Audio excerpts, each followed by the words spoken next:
पुरातत्व ने हमारे निकट और प्राचीन अतीत से कई कलाकृतियों को खोदा है।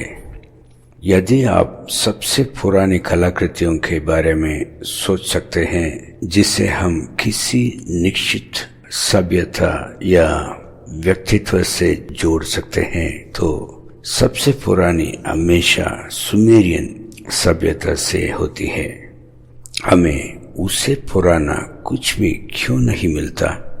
ऐसा इसलिए है क्योंकि मनु के जल प्रलय जो नूह ने सुमेरियन सभ्यता की शुरुआत से ठीक पहले पृथ्वी को पूरी तरह से नष्ट कर दिया था।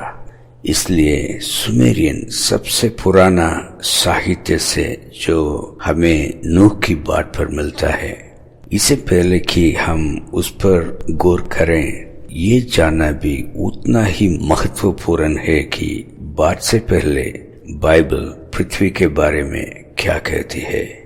बात से पहले के समय में पानी की एक बाहरी परत जो पृथ्वी को सूर्य की हानिकारक किरणों से बचाती थी और लोग लगभग 1000 साल तक जीवित रहते थे।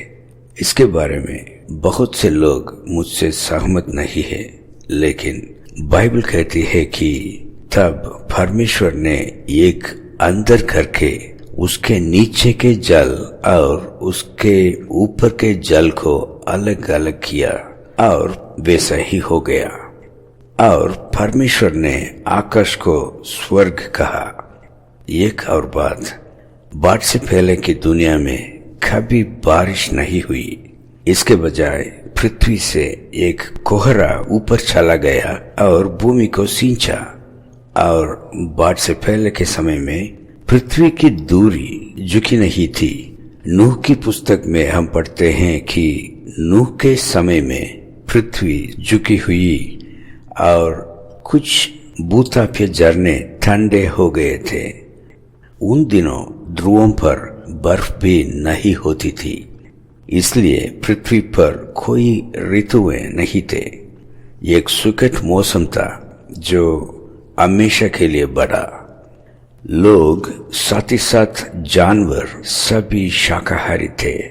हालांकि पहाड़ियां बाढ़ से पहले मौजूद थी, लेकिन हिमालय जैसे ऊंचे पहाड़ जिन्होंने अपने आसपास की जलवायु को बदल दिया वहां नहीं थे। हालांकि लोग एक जैसे थे, उन दिनों भी उन्हें कुछ शासन की आवश्यकता थी। आदम से 5वें पीढ़ी के दौरान एरद के समय परमेश्वर ने लोगों की निगरानी के लिए कुछ स्वर्गदूतों को भेजा। समय के दौरान उन्होंने परमेश्वर की इच्छा के विरुद्ध सांसारिक महिलाओं को अपनी पत्नियों के रूप में लिया। उनके मिलन में पृथ्वी पर दिग्गजों को जन्म दिया।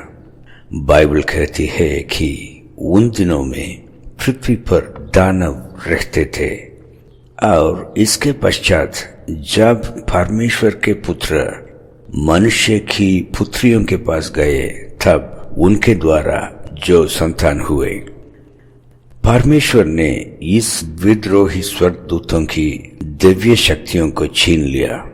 अवज्ञा में उन्होंने मनुष्यों, जानवरों, पक्षियों, मछलियों और सरीसृपों को मिलाया और परिणाम डेमिगॉड और डायनासोरों का था।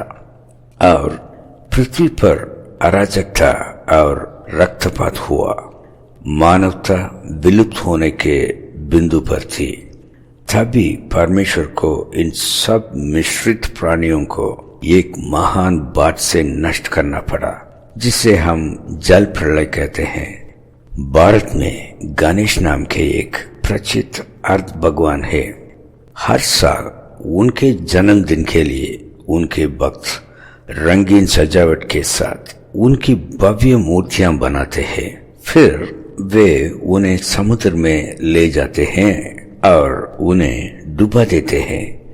मुझे लगता है कि वे बस नूह की बात में अपने भगवान की डूबती हुई मौत को याद कर रहे हैं। अब छोटे विकृत हाथों वाले डायनासोर ये पृथ्वी पर गिरे हुए स्वर्गदूतों की बुरी काम है। आप इनमें से प्रत्येक चित्र में जानवरों और पक्षियों और सरीसृपों का मिश्रण देख सकते हैं। मनु के जल प्रलय में ये सभी जीव डूबकर मर गए, इसलिए हम हमेशा उन्हें पृथ्वी की सतह पर बाढ़ के निक्षेपों के बीच पाते हैं। परमेश्वर ने नूह और उनके परिवार को जानवरों और पक्षियों के साथ एक बड़े जहाज में बाढ़ से बचने दिया ताकि पृथ्वी को फिर से भर दिया जा सके। यही बाढ़ है। अब जरा बाढ़ के प्रभाव पर एक नजर डालते हैं। बाढ़ के दौरान बाइबल कहती है कि महान गहरे का फव्वारे टूट गए थे और स्वर्ग की खिड़कियां खोल दी गई। जब ये हुआ तो कठोर चीजें हुई।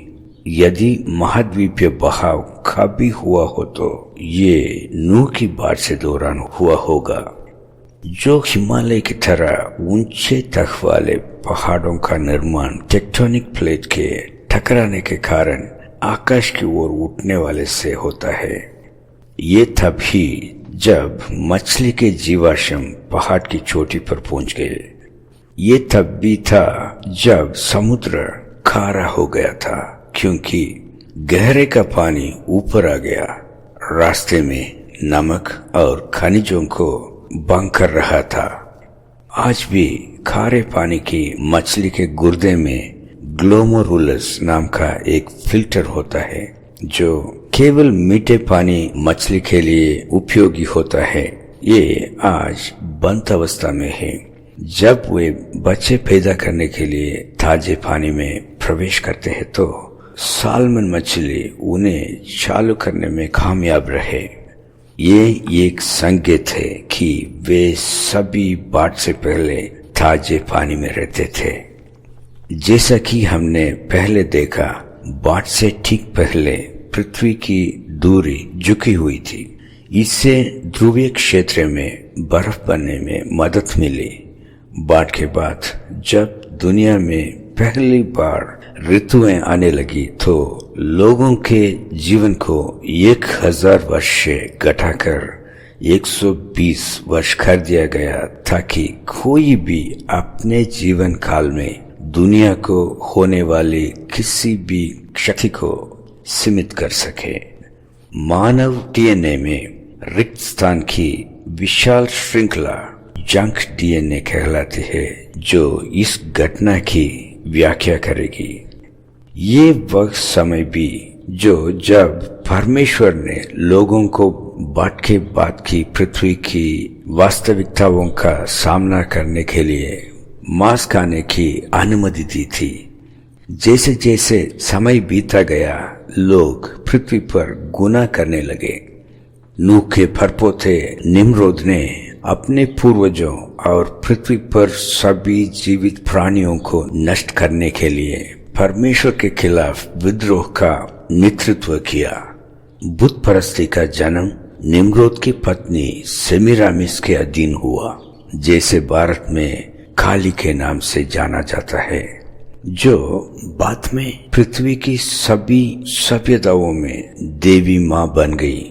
वह आज भी परमेश्वर के बच्चों को भड़काती है।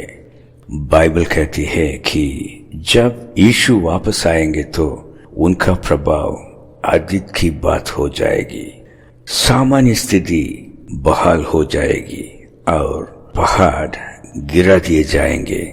मरुभूमि फिर से खिल उठेगी। सिंह बेट के बच्चे के साथ लेटे रहेंगे। अब कोई किसी को दुख नहीं देगा। ये सब होने के लिए पृथ्वी की दूरी को वापस वहीं जाना होगा जहां वह थी। मुझे लगता है कि प्रक्रिया शुरू हो चुकी है। आपने वीडियो देखा होगा कि उत्तरी ध्रुव तेजी से पिघल रहा है। लोगों का कहना है कि ग्लोबल वार्मिंग के कारण ऐसा हो रहा है।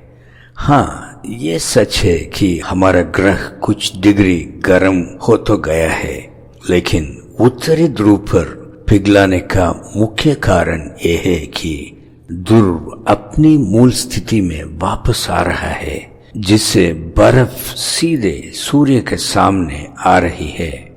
ध्रुव के पास कनाडा में चर्चिल नामक एक शहर है।